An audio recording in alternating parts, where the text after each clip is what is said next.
கிறிஸ்துவுக்குள் அன்பான தேவனுடைய பிள்ளைகளே, கர்த்தராகிய இயேசுவின் நாமத்தில் உங்கள் அன்போடு வாழ்த்துகிறேன். நம்ம எல்லாரும் சேர்ந்து நம்முடைய தேவனாகிய கர்த்தரை இப்பொழுது பாடி துதித்து அவருடைய மகிமையுள்ள நாமத்தை உயர்த்துவோம்.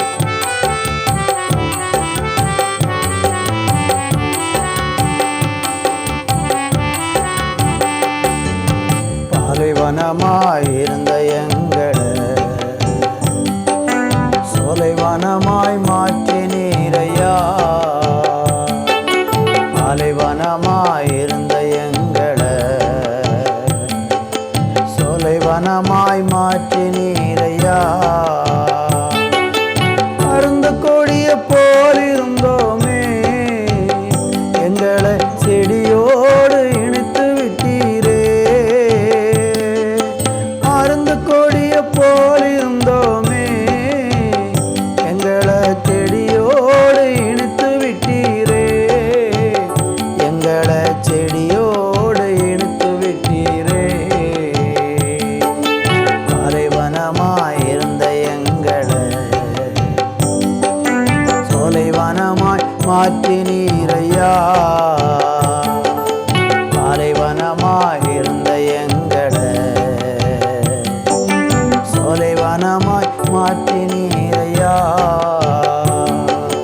கண்ணீரிலே மூழ்கியிருந்தோமே, எங்களை களிப்பாக மாற்றினீரையா. கண்ணீரிலே மூழ்கியிருந்தோமே, எங்களை களிப்பாக மாற்றினீரையா. எங்களை களிப்பாக மாற்றினீரையா. பாலைவனமாயிருந்த எங்களை சோலைவனமாய் மாற்றினீரையா. பாலைவனமாயிருந்த எங்களை சோலைவனமாய் மாற்றினீரையா. ஆண்டவரே, பாலைவனம் போல இருந்து எங்களுடைய வாழ்க்கையை இன்றைக்கு நீங்கள் ஆசீர்வதித்திருக்கிறதற்காக நன்றி அப்பா. வனாந்தர பயணத்திலே போகிறது போல நாங்கள் ஆண்டவரே இருளை கடந்து சென்றோம், வனாந்தரத்தை கடந்து சென்றோம். கர்த்தராகிய தேவன் எங்களுக்கு முன்பாக சென்று எல்லா கோணல்களையும் செம்மையாக்குகிற நல்ல கிருபைக்காய் நன்றி. ஆசீர்வதித்தருளும். இயேசுவின் நாமத்தில் ஜெபிக்கிறோம் எங்கள் நல்ல பிதாவே. ஆமேன், ஆமேன். என் அன்பு தேவனுடைய பிள்ளைகளே, இந்த நாளில் நம்ம தியானிக்கும்படியாக ஏசாயா தீர்க்க தரிசனம் 48ஆம் அதிகாரம் 21வது வசனத்தை நான் வாசிக்கிறேன். அவர்களை வனாந்தரங்களில் நடத்தும் போது அவர்களுக்கு தாகவிடாதிருந்ததில்லை. கண்மலையிலிருந்து தண்ணீரை அவர்களுக்கு சுரக்க பண்ணினார்.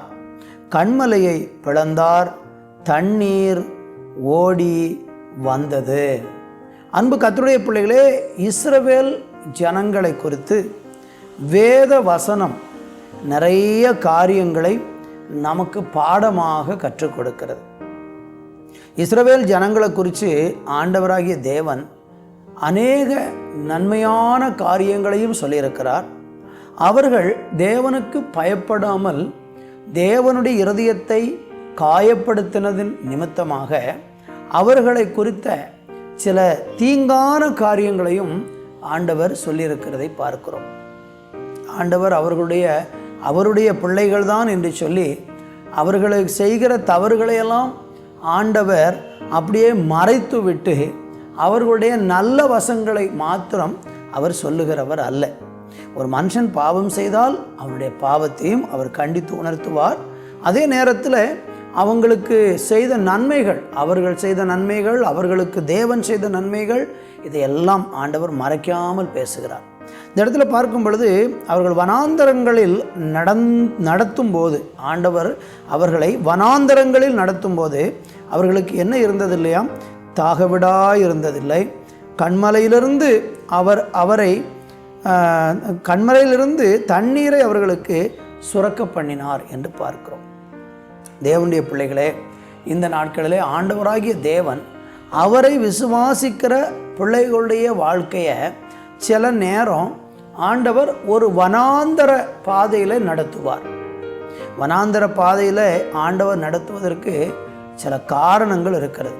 இப்போ இஸ்ரவேல் ஜனங்களை பாருங்கள், அவங்க கானான் என்கிற வாக்குத்தத்த தேசத்திற்கு வந்து சேர்வதற்கு அவர்களுக்கு ஒரு 40 நாள் வனாந்தர பயணம் இருந்தது. 40 நாள் அவங்க வனாந்தரத்தில் பயணம் பண்ணி வந்தாங்க. அந்த வனாந்தர பயணம் என்பது எதற்காக என்றால், அவர்களுடைய வாழ்க்கையை தேவன் சோதித்து பார்ப்பதற்காக. அவர்கள் எப்படி இருக்கிறார்கள்? உண்மையாகவே என்னை விசுவாசிக்கிறார்களா?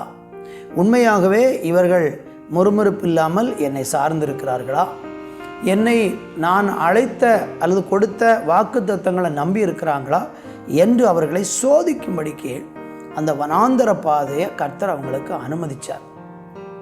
ஆனால் அந்த வனாந்தர பாதையில் நிறைய மக்கள் அங்கே ஆண்டவருக்கு விரோதமாக பேசி முறுமுறுத்து வனாந்தரத்தில் அழிஞ்சு போயிட்டாங்க. ஆனால் கொஞ்சம் பேர் மாத்திரம், அதில் குறிப்பாக ஜோசுவாவும் காலேபும் மாத்திரம்தான் எகிப்து தேசத்திலிருந்து புறப்பட்டவர்களில் கானானுக்குள் காலடி எடுத்து வைத்தது அவங்க 2 பேர் மட்டும்தான்.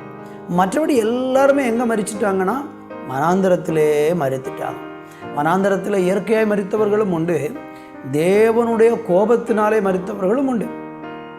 ஆனால் இவர்கள் எவ்வளோதான் தேவனுக்கு விரோதமாக பேசி தேவனுக்கு கோபம் மட்டினாலும் இவங்களை வனாந்தரத்தில் ஆண்டவர் கைவிடவே இல்லை.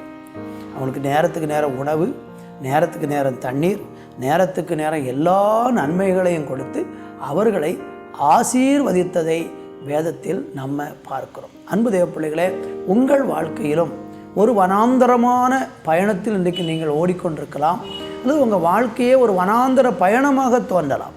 அந்த வனாந்தர பயணத்திலையும் ஆண்டவர் கூட இருந்து உங்களை அருமையாக நடத்துவார், சந்தேகமில்லை.